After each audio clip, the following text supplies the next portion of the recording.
मित्रों नमः संस्कृताय। अलंकारों के अध्ययन क्रम में जो कि हम यूजीसी नेट जेआरएफ के पाठ्यक्रम के अनुसार देख रहे हैं, यह एक विशेष अलंकार है जो हायर परीक्षाओं में ही समाविष्ट है। आपको यूजीसी नेट के लिए परीक्षा की तैयारी करनी है या असिस्टेंट प्रोफेसर की तैयारी करनी है या अन्य किसी हायर लेवल की या किसी राज्य के सेट परीक्षा की तैयारी करनी है तो ही आपको यह अलंकार पढ़ना है। और ये विशेष करके केवल काव्य प्रकाश के अनुसार पढ़ना, इसलिए हम काव्य प्रकाश के अनुसार इस अलंकार को लेके आए हैं। अपहनुति। अपहनुति में हनु जो दिखाई पड़ रहा है इसका अर्थ होता है निषेध करना। ठीक है, अपहनुति में जो हनु दिखाई पड़ रहा है इसका अर्थ क्या होता है? निषेध करना। तो जहां पर हनुति होता हो, हनुति निषेध होता हो, वहां पर अपहनुति अलंकार रहेगा। विशेष करके मैं अभी आगे इसका लक्षण बताऊंगा। इसके प्रकार, दो प्रकार काव्य प्रकाशकार ने इसके बताए हैं। अपहनुति के कुल 3 उदाहरण बताएं। बहुत मजेदार उदाहरण है, आपको मजा आएगा पढ़ने में। चलिए शुरू करते हैं।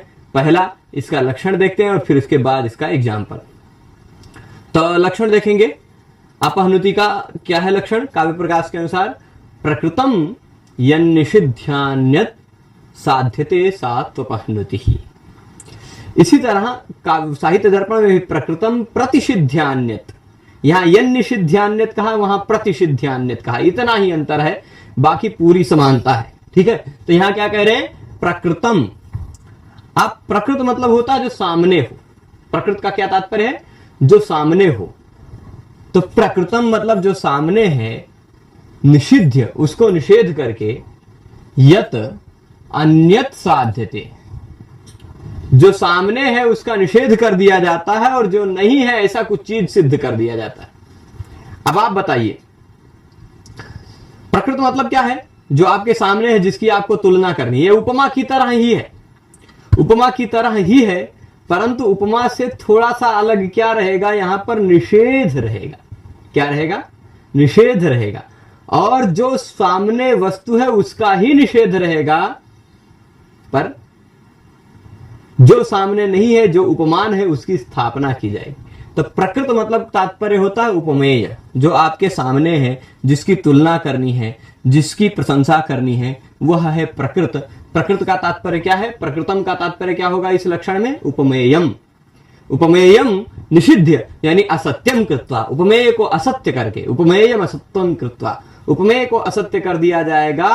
और क्या कर दिया जाएगा? अन्यत। उपमेय से अन्य क्या होता है? प्रकृत मतलब उपमेय है ना। संभावना मथोत्प्रेक्षा प्रकृत से समन्वयत, वहां भी प्रकृत शब्द का प्रयोग था। तो प्रकृत मतलब क्या होता है? उपमेय। ठीक है, तो प्रकृतम यत निषिध्य, प्रकृत जो है यानी उपमेय जो है, जिसकी तुलना करनी है, उसका निषेध कर दिया जाता है। और अन्यत साध्यते, अन्य कुछ साधित कर दिया जाता है। सातु अपहनुति। सात त्वपहनुति में ये आप मत सोचिएगा कि त्वपहनुति अलंकार है। तू प्लस अपहनुति है, उसको जोड़ करके त्वपहनुति बन जाएगा। ठीक है, तो वह अपहनुति है जहां पर सामने रहने वाले वस्तु का निषेध कर दिया जाए और अन्यत स्थाप्यते, अन्य का स्थापना कर दिया जाए, यानी उपमेय को झूठा करके उपमान को स्थापित कर दिया जाए। जैसे एक उदाहरण इसका जो काव्य साहित्य दर्पण में एक बहुत मस्त उदाहरण दिया है, उसको मैं बता दूं। वहां खाली इसका सरल अर्थ बताऊंगा तो उससे आपको घटित हो जाएगा। यहां भी बताऊंगा, पर यहां पर उसमें क्या है? उसमें वस्तुतः आकाश में तारे रात में दिखाई पड़ रहे हैं। क्या है? आकाश में तारे दिखाई पड़ रहे हैं, तारों के मध्य में चंद्र दिखाई पड़ रहा है। ठीक है, और उस चंद्र के ऊपर कलंक दिखाई पड़ रहा है। आकाश है, आकाश में तारे हैं, तारे में एक तारों के बीच में चंद्र है और चंद्र के ऊपर कलंक है। ऐसा आपको रात में दिखाई पड़ सकता है, आप स्वयं कल्पना कर सकते हैं। क्या? आकाश में नभमंडल में तारे, तारों के अंदर, तारों के मध्य चंद्र और चंद्र के मध्य कलंक। पर कोई कवि को सूझी क्या? उन्होंने कहा नेदम नभोमंडलम अंबुराशि। ये नभोमंडल नहीं है, ये आकाश मंडल नहीं है, वस्तुतः आकाश है। वास्तविकता क्या है? आकाश है। पर वो क्या कहेंगे? नहीं, ये आकाश नहीं है, ये तो समुद्र है। ठीक, मतलब ऐसा कहना चाहिए, ये तो आकाश समुद्र की तरह विशाल है, ऐसा कहना चाहिए था। पर वह ऐसा नहीं कह रहे, मुख चांद की तरह है, ऐसा नहीं कह रहे हैं। यह मुख नहीं है, ये चांद है, ऐसा कह रहे हैं। मतलब निषेध कर दिया जाए, सामने जो है उसका निषेध करके जो उपमान है उसकी साधना कर दी जाए, वहां पर अपहनति। ये मुख नहीं है, चांद है। ये नभोमंडल नहीं है, ये समुद्र है। अच्छा, तो जो तारे दिखाई पड़ रहे हैं वो क्या है? तो कहेंगे नैताश्च तारा, ये तारे नहीं है, समुद्र में थोड़ा थोड़ा हिलता रहता तो नई नए फेन की भंगिमाएं हैं, नव फेन भंगा। अच्छा, तो चांद वो जो दिखाई पड़ रहा है वो क्या है? तो कहेंगे नायम शशि, ये शशि नहीं है, तो क्या है? कुंडलितो फणींद्रो, वो घुड़वा हुआ शेषनाग है। ठीक है, वो शशि नहीं है, चंद्र नहीं है, वो शेषनाग है। और नासौ कलंकः, वो उस चांद के ऊपर जो दिखाई पड़ रहा है वो कलंक नहीं है, वो शयितो मुरारी, उस शेषनाग के ऊपर सोए हुए भगवान विष्णु है, काले वर्ण के, है ना। तो अब देखिए क्या कह रहे हैं। इस श्लोक का तात्पर्य यह है कि आकाश समुद्र जैसा है, आकाश की तुलना समुद्र से कर रहे हैं। उस समुद्र में जो तारे हैं वो तारे नहीं है, फेनों की तरह हैं। और उन तारों के मध्य में जो चंद्र है वो चंद्र नहीं, शेषनाग की भांति है। और वो चंद्र पर जो कलंक है वह कलंक नहीं, वस्तुतः उससे हुए मुरारी है। यह कहने का तात्पर्य है। यानी पर वस्तुतः जो वास्तविक तत्व है, जो उपमेय है, उसको असत्य कर दिया गया। ये अनभुमंडल नहीं है, ये तारे नहीं है, ये चंद्र नहीं है, ये कलंक नहीं है, ऐसा कह दिया गया। यह मुख नहीं है। ठीक है, तो ऐसा जहां पर निषेध करके, एक का निषेध करके दूसरे की स्थापना की जाए। प्रकृतम यत निषिध्य, प्रकृतम मतलब उपमेयम निषिध्य, किसका निषेध होगा? एक का मतलब उपमान का निषेध नहीं कर सकते कि भाई ये चांद नहीं ये मुख है, तब तो कहां अलंकार कहां रह जाएगा। ये चांद नहीं ये मुख है ऐसा कहेंगे तो अलंकार नहीं रह जाएगा, है ना। तो ये मुख नहीं ये चांद है ऐसा कहेंगे तो मजा आएगा, नायिका को भी मजा आएगा, नालायिका को भी मजा आएगा। चलेगा, ठीक है। अब ये प्रकृतम यत निषिध्यान्यत साध्यते सात्वपहनुति, आशा करता हूं कि इसका अलंकार का तात्पर्य समझ में आ गया होगा। पर निषेध कभी कभी शब्दशः हो जाता है, जहां पर निषेध शब्दशः न शब्द का प्रयोग कर दिया जाए, निषेधवाचक शब्द का प्रयोग कर दिया जाए, वहां पर शाब्दी अपहनुति होती है। ठीक है, अपहनुति कैसी होगी? शाब्दी, जहां शब्दशः निषेध हो।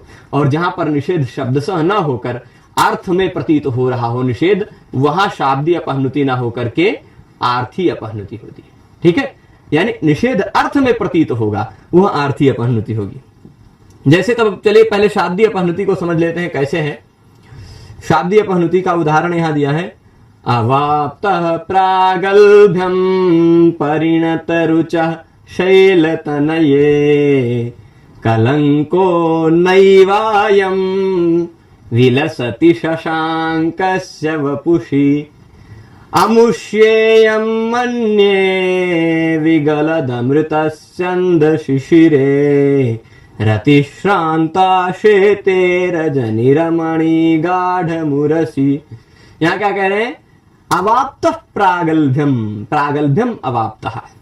यह समझ लीजिए शिव जी और पार्वती जी की बात हो रही है। ठीक है, शिव जी की और पार्वती जी की बात हो रही है। शिव जी क्या कह रहे हैं? हे शैलतनये, हे पर्वत पुत्री। शैलतनया कहा नहीं जाता है उनको, पार्वती जी को, क्योंकि शैल हिमराज है, हिमालय है, हिमवान, उस शैल की तनया है, इसलिए शैलतनया का संबोधन एक वचन शैलतनये। हे शैलतनये, हे पर्वत पुत्री पार्वती, ये जो तुम्हें दिखाई पड़ रहा है शशांकस्य वपुषी, शशांकस्य मतलब चांद के ऊपर।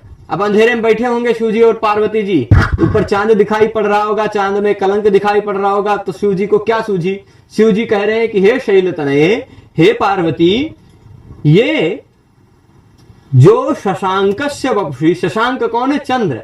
उस चंद्र के वपु यानी शरीर पर, चंद्र के शरीर पर कलंकः अयम नैव विलसति, वो जो चांद के शरीर पे तुम्हें काला काला दिखाई पड़ रहा है वो कलंक नहीं है। क्या है? आप सोचिए, है ना। वस्तुतः आपको पता है कि चांद के ऊपर वह कलंक है, पता है ना। जो वास्तविकता है, जो प्रकृत है, जो उपमेय है, उसका निषेध कर दे रहे हैं। निषेध किया गया है, और निषेध कैसा किया गया? शब्दशः निषेध किया गया है। नैव, यहां शब्द का प्रयोग किया गया, इसलिए शाब्दी अपहनुति। क्या कह रहे हैं कि हे शैलतनये, हे पार्वती, यह प्रगल्भता को प्राप्त मतलब उत्कृष्टता को प्राप्त ये परिणत हो गया है, परिवर्तित हो गया है, जिसका स्वभाव परिवर्तित होता रहता है, ऐसा है यह कलंक परिणत रुचः। क्या कह रहे हैं? शशांकस्य वपुषि कलंकः नैवायं विलसति। शशांक यानी चंद्र के शरीर पर यह कलंक नहीं दिखाई पड़ रहा है, तो क्या दिखाई पड़ रहा है? तो अहम मन्ये, मैं ऐसा मानता हूं कि अमुष्य विगलद अमृतस्यंद शिशिरे उरसी। यह शिशिरे में सप्तमी है, उरसी में भी सप्तमी है, तो जहां पर सप्तमी है उसको लीजिएगा कैसे? अमुष्य उरसी। अमुष्य मतलब उस चांद के, उरसी यानी वक्षा स्थल पर, हृदय स्थल पर, इस चांद के हृदय स्थल पर, जो हृदय स्थल कैसा है, वक्षस्थल कैसा है? विगलत अमृत स्यंद शिशिरे। स्यंत नहीं, यहां स्यंद है, ये द है, ठीक है। अमृत श्रवण होता रहता है, चांद से अमृत की वर्षा होती रहती है, तो उस अमृत के विगलन होने के कारण, अमृत के प्रवाह होने के कारण जो क्या हो गया? शिशिर हो गई, ठंडी हो गई। अब ठंडी हो गई, चांद में शीतलता होती है ना, तो चांद से शीतल शीतल अमृत का प्रवाह होने के कारण जो शिशिर हो चुकी है, ऐसी उस चांद की पत्नी रमणी, रजनी, जिसका नाम है रजनी, रात्रि, रात्रि के पति माने जाते हैं चंद्र, रात्रिपति ही है ना, तो रात्रिपति है यानी उनकी पत्नी कौन है? रात्रि है। तो रजनी रूपी जो रमणी है यानी चांद की जो पत्नी है रात्रि, वह रात्रि रति श्रांत होकर सो रही है, ठंडी लगी है इसलिए उसके हृदय पे जाके चिपक के सो रही है, ठीक है। अब यहां उपमा कब हो जाती, इसका पूरा अर्थ मैं बता दूं। पूरा अर्थ ऐसा है, शिवजी इस श्लोक के माध्यम से पार्वती से कह रहे हैं कि हे पार्वती, यह जो चांद के ऊपर एक पूरा तुम्हें आकृति चांद की दिखाई पड़ रही है, प्रगल्भ आकृति, उसके ऊपर जो एक कलंक सा दिखाई पड़ रहा है, वह कलंक नहीं है, वह कलंक नहीं है। वो मैं ऐसा मानता हूं कि वो चांद के अमृत प्रवाह होने के कारण शीतलता से, ठंडी से त्रस्त होकर उसकी चांद की पत्नी रात्रि उसके हृदय पे सो गई है। रात कैसी होती है? काली होती है, तो उसके हृदय पे काली काली रात सोई है, वो कलंक नहीं है। उसकी पत्नी, उसकी रमणी उसके हृदय पर सोई है, ऐसा पार्वती से कह रहे हैं शिवजी, ठीक है। यहां भाव। अब क्या है, यहां पर आप देखेंगे जो प्रकृत है, वस्तुतः तत्व क्या है? वह कलंक है, उसका निषेध किया गया है। प्रकृतम यद प्रतिषिध्य, प्रकृति का निषेध किया गया है और अन्य की स्थापना की है, मतलब वो रजनी रमणी की स्थापना कर दी गई है। कलंक, उस कलंक में रजनी रमणी की स्थापना कर दी गई, उपमान की, उपमेय को असत्य किया गया, उपमान की स्थापना की गई, यहीं पर होती है अपहनति। अगर यहीं पर उपमा करना होता तो यहां निषेध न करते। वह कलंक कैसा है? रजनी रमणी की भांति उसके हृदय पर सो रहा, ऐसा कह देते तो उपमा हो जाती, ठीक। कलंक कैसा है? जैसा उसके हृदय पे मानो उसकी मानो नहीं, उसके हृदय पे उसकी पत्नी सो रही हो, ठीक है, ऐसा कह देते, निषेध किए बिना कह देते तो उपमा हो जाती, तुलना हो जाती दो भिन्न पदार्थों। परंतु क्या है, यहां तुलना नहीं है, यहां जो वस्तुतः उपमेय है उस उपमेय को असत्य करके उपमान की स्थापना की गई है और वह शब्द सह निषेध किया गया है। नहीं, वह इस शब्द का प्रयोग करके निषेध किया गया है, इसलिए शाब्दी अपहनुति है, शब्द सह निषेध हो। क्या क्या कह रहे हैं शिव जी कि हे पार्वती, यह चांद के ऊपर कलंक नहीं है, अपितु चांद के ऊपर उसकी पत्नी रात्रि सो रही है। ये सारांश है पूरे श्लोक का। तब कलंक नहीं है, वस्तुतः जो था कलंक उसका निषेध किया गया और रात्रि जो अवास्तविक है, जो उपमान है, उसको स्थापित किया गया कि रात्रि उसके हृदय पे सो रही है, ऐसा स्थापित किया गया, इसलिए अपहनुति है, ठीक है। उपमा जैसा ही लगेगा। आर्थी अपहनुति के दो दो उदाहरण दे दिए हैं तो दोनों उदाहरण बता देंगे, पर दोनों आर्थी अपहनुति ही है। ऐसा मत समझिएगा कि तीन भेद है। अर्थ से यहां पर अपहनुति आएगी, शब्द सह निषेध नहीं किया गया है, अर्थ में निषेध आपको पता चलेगा। जैसे बत सखी कियदेत पश्य वैरम स्मरस्य प्रिय विरह कृशेस्मिन् रागिलोके तथा हि उपवन सहकारोद्भासि भृंगच्छलेन प्रतिविशिखमनेनो टंकितं कालकूटं प्रतिविशिखमनेनो टंकितं कालकूटं। यह क्या है? एक सखी अपनी सखी से बात कर रही है कि हाय सखी, बत मतलब हाय, हाय अर्थ, हाय रे सखी, देख, बत सखी, पश्य मतलब देख, स्मरस्य, स्मर किसका नाम है? कामदेव का नाम है, ठीक है। स्मरस्य कामदेवस्य एतत कियत वैरम, कामदेव का मुझसे कितनी शत्रुता हो गई है। सोचिए, ये एक कोई सखी अपने सखी से कह रही कि हे सखी, हे सखी, हाय सखी, देख कितना यह कामदेव का वैर मुझसे हो गया है। सखी, पहले लाइन का समझ गए होंगे अर्थ। हाय सखी, देख कितना यह दुश्मनी कामदेव की मुझसे हो गई है, कितना वैर हो गया कामदेव को मुझसे, क्योंकि ऑलरेडी मेरा प्रिय मुझसे दूर रह रहा है, मेरा प्रिय मुझसे दूर रह रहा है, तो प्रिय के विरह के कारण मेरा यह जो शरीर कृश हो गया है। प्रिय विरह कृशेस्मिन, प्रिय विरह, प्रिय के साथ विरह है, प्रिय अलग है, मैं अलग हूं, और प्रिय विरह में प्रिय को याद करते करते मैं जो मेरा शरीर दुबला होता जा रहा है, प्रिय विरह कृश यह शरीर है, और जो राग से युक्त है, राग से अनुराग से युक्त है, ऐसे शरीर में अब सोचो क्या हुआ था। पता है, ये नौटंकी कर रही, वास्तविकता क्या हुआ इस प्रसंग को बता दूं तो उसने वहां पर क्या है कि वो आम के बगीचे में सखी घूम रही है। कहां पर घूम रही?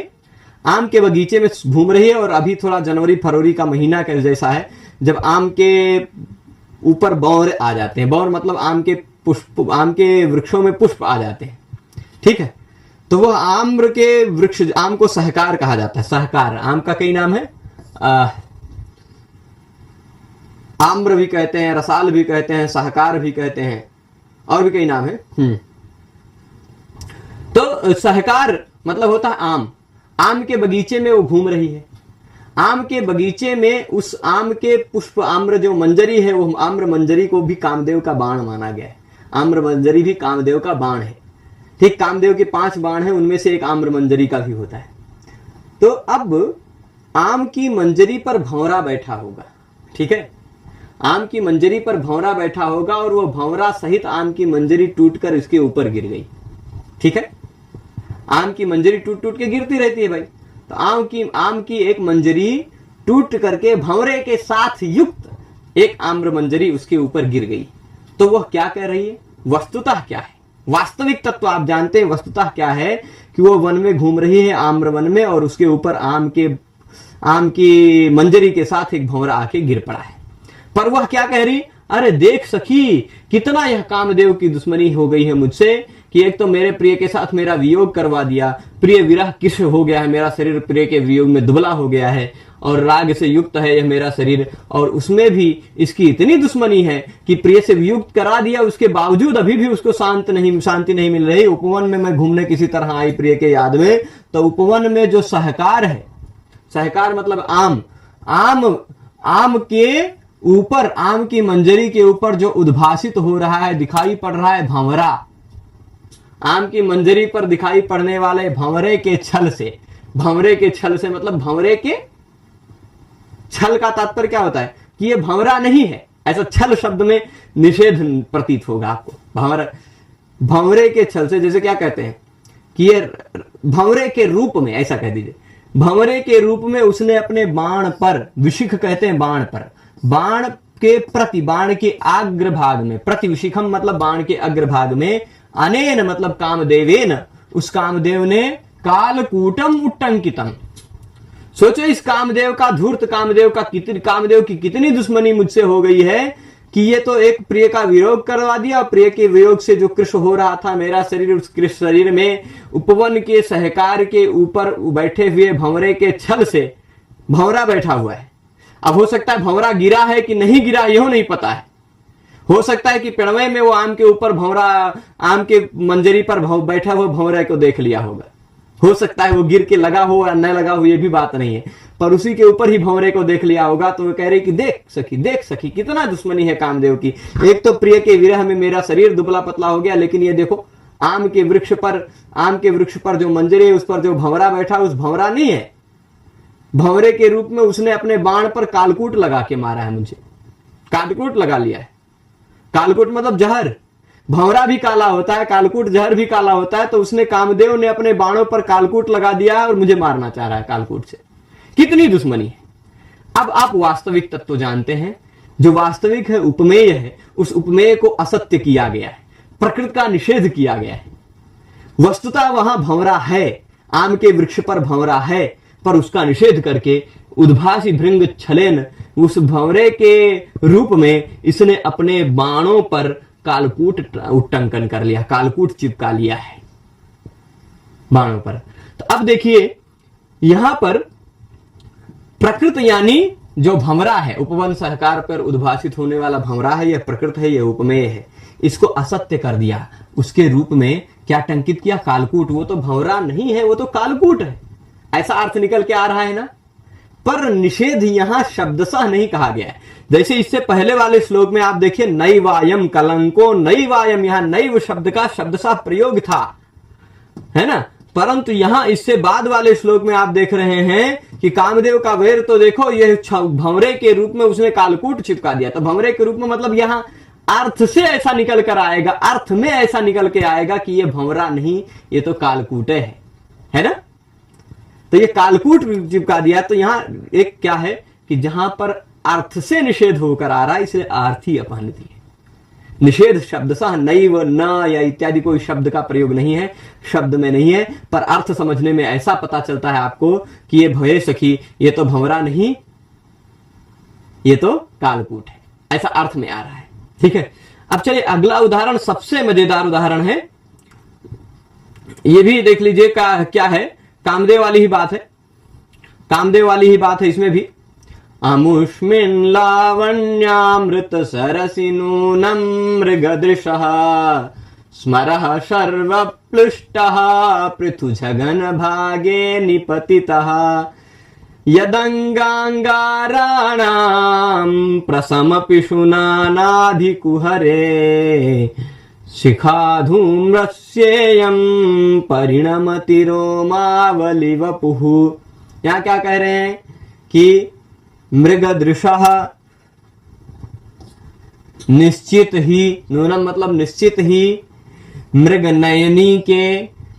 अच्छा आप बताइए, कोई संभावना कर रहा है यहां, कभी संभावना कर रहा है, गजब संभावना कर रहा है। आप सोचेंगे ना तो ये कवि कितना सोच लेते हैं कवि लोग हमारे, ये आप हंसते हंसते पागल हो जाएंगे। यहां पर ये कोई कवि कह रहा है कि जब शंकर भगवान ने कामदेव को जलाया होगा, तब जलते समय कामदेव हुआ, अगर आपके शरीर में आग लग जाए, आपके शरीर में आग लग जाए, आप जल रहे हैं, तो आप बचने के लिए कहीं ना कहीं तो भागेंगे, कहीं ना कहीं तो भागेंगे, कहीं ना कहीं तो कूदेंगे।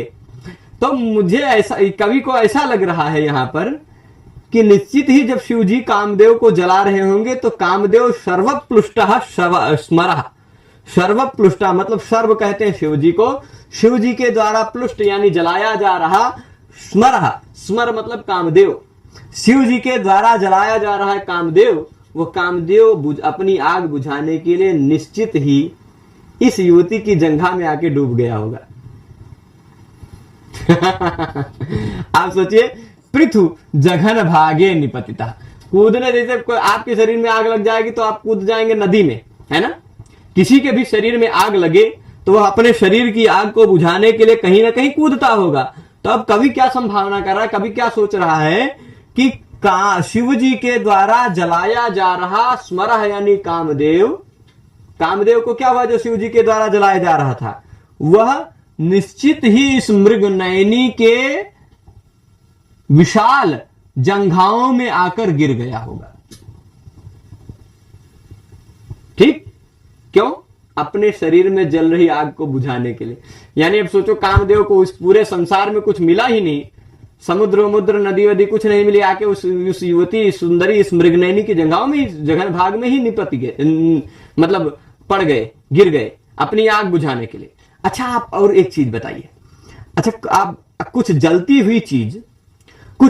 हुई चीज समुद्र में फेंकें जिसमें आग, या जलती हुई चीज कोई नदी में या पानी में फेंकें, जब डूबेगी तो तुरंत एक साथ नहीं बुझ जाती है ना। डूबती है तो उस पानी के अंदर से भी हल्का सा धुआं निकलता है, एक धुएं की रेखा निकलती है ना। तो वह ये कवि क्यों कह रहा है, देख लीजिए कि यह जो मृगनयनी है, यह मृगनयनी साधारण नहीं है। इसकी जंघाओं में आकर क्यों गिर गया कामदेव? कामदेव इसके जघन भाग में ही आकर क्यों गिरा? क्योंकि यह सुंदरता के अमृत का सरोवर है। ठीक, यह युवती नहीं है, यह युवती क्या है? सुंदरता के अमृत का सरोवर है। मतलब लावण्य, लावण्य मतलब सुंदरता के अमृत का सरोवर। अभी अमृत का सरोवर है, इसमें कूद जाएगा तो अमृत पी लेगा, फिर मरेगा ही नहीं, है ना? इसलिए कामदेव आके गिर गया।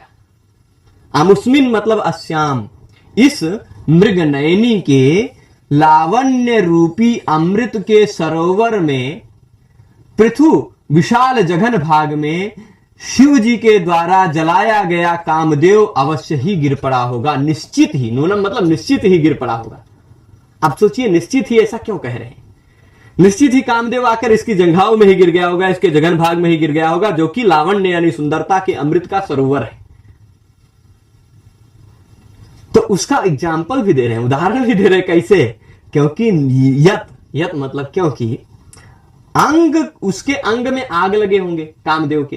कामदेव को जब जलाया गया, शिव जी ने जलाया, तो उसके संपूर्ण शरीर में, अंग में अंगारे रहे होंगे।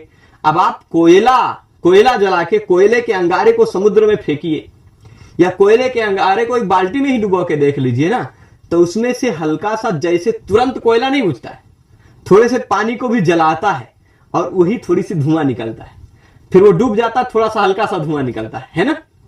तो वैसे ही जब उसके अंग में जो अंगारे थे, अंग अंगाराणाम, उस कामदेव के अंग में जो अंगारे लगे हुए थे शिव जी के द्वारा जलाए जाने पर, वो अंगारे प्रशम हो गए, बुझ गए। अगर समुद्र में कुछ फेंक दिया जाएगा अंगारे तो बुझ ही जाएंगे, सिंपल बात है। तो ये लावण्य के अमृत सरोवर है इसका पृथुजघन भाग। इसका पृथुजघन भाग कैसा है? लावण्य का अमृत सरोवर है। उसमें जब कामदेव कूदा, जो निश्चित ही गिर गया होगा, तो उसके अंग के अंगारे बुझ गए, अंग के अंगारे बुझ गए। और बुझ गए, आपको कैसे पता चला भाई बुझ गए? कौन पता अंदर में जल रहा हो, है ना? नहीं, तो बुझता है तो कुछ होता है। क्या होता है? हल्का सा धुआं निकलता है, हल्का सा धुआं निकलता है ना, जब बुझता है तो वह उस बुझने की सूचना देने वाली, पिशुन मतलब होता सूचना देने वाला, सूचक, चुगलखोर, पिशुन शब्द का पर्यायवाची चुगलखोर भी होता है। तो पिशुना मतलब सूचिका, सूचना देने वाली। क्या सूचना दे रही है? कौन सूचना दे रही है? रोमावली वपु। इसके क्या है? नाभि कुहरे, नाभि के रूप, नाभि रूपी गह्वर में। भाई पहले के समय में युवतियां हो सकता है ऐसा वस्त्र आभूषण इत्यादि धारण करती हो कि उनका नाभि दिखाई पड़ता हो और नाभि के पास 2-4 रोम निकले हो। रोम मतलब रोमावली। तो वे क्या कह रहे हैं? इसके नाभि कुहर में ये जो रोमावली है, ये रोमावली नहीं है तो क्या है भाई? ये कामदेव जब इस सरोवर में गिरा तो कामदेव के अंग में जो लगी हुई थी अगिया, वो अगिया बुझ गई, और अगिया बुझी तो वह धुआं निकला है। जो धुआं निकला वही धुआं है, रोमावली नहीं है। ठीक, तो उस अंग में लगे हुए अंगारों के, उस कामदेव के अंग में लगे हुए अंगारों के बुझने की सूचना देने वाली रोमावली वपु, रोमावली रोम की पंक्ति इसके नाभि कुहर में धुएं की शिखा की भांति परिणमित हो रही है। धुएं की शिखा की भांति परिणत हो रही है।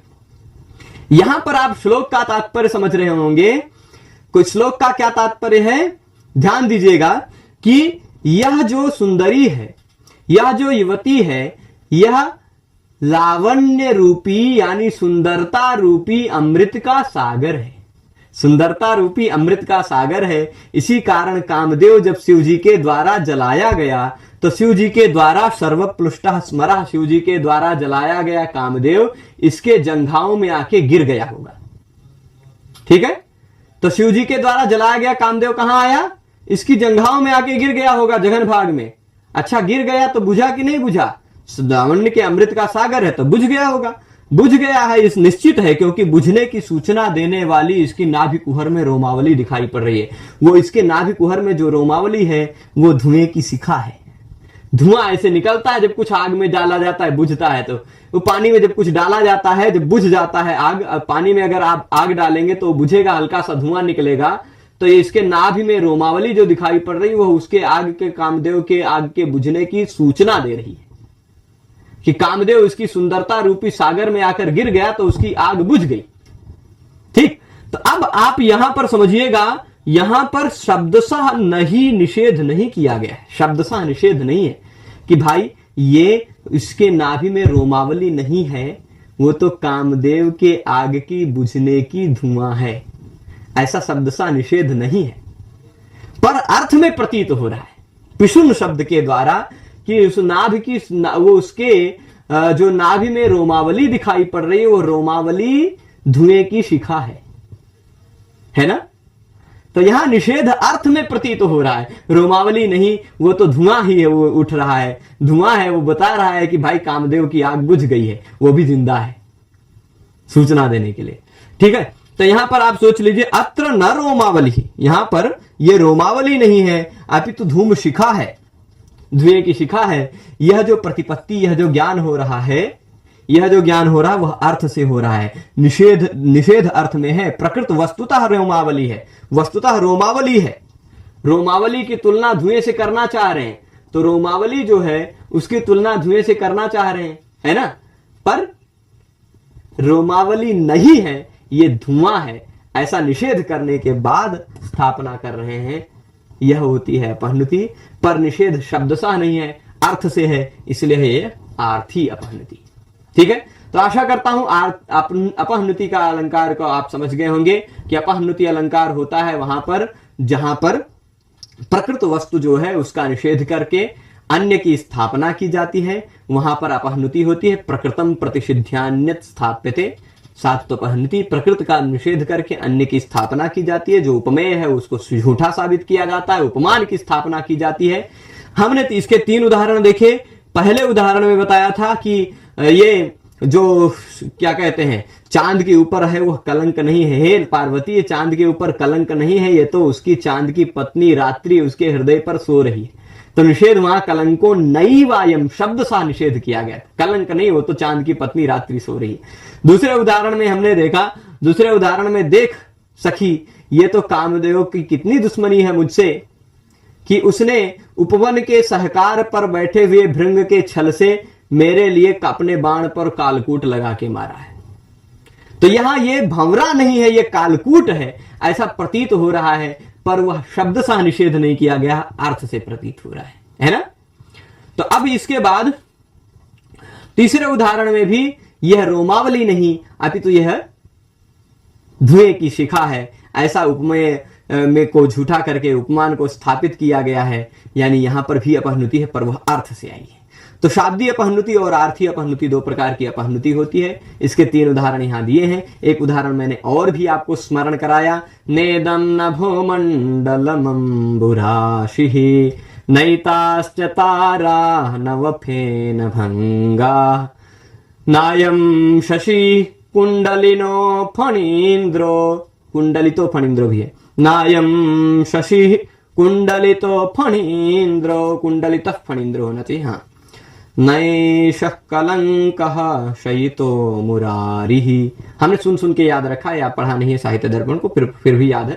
तो वो कलंक नहीं, ये क्या कहते हैं, यह मुख नहीं चांद है, ऐसा कह दिया जाए। ये कलंक नहीं, ये तो चांद की पत्नी रात्रि उसके ऊपर सो रही है।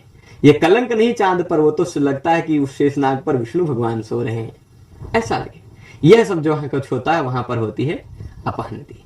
ठीक है, तो आशा करता हूं अपहनुति अलंकार का यह पाठ आप सबको अच्छा लगा होगा। आप सभी लोग इस पूरे पाठ में जुड़े रहे, पूरे पाठ को शुरू से आद्योपांत देखा, उसके लिए आप सभी को बहुत बहुत धन्यवाद। हम आप सबसे फिर किसी एक नए अलंकार के साथ अग्रिम पाठ में मिलेंगे, तब तक के लिए धन्यवाद।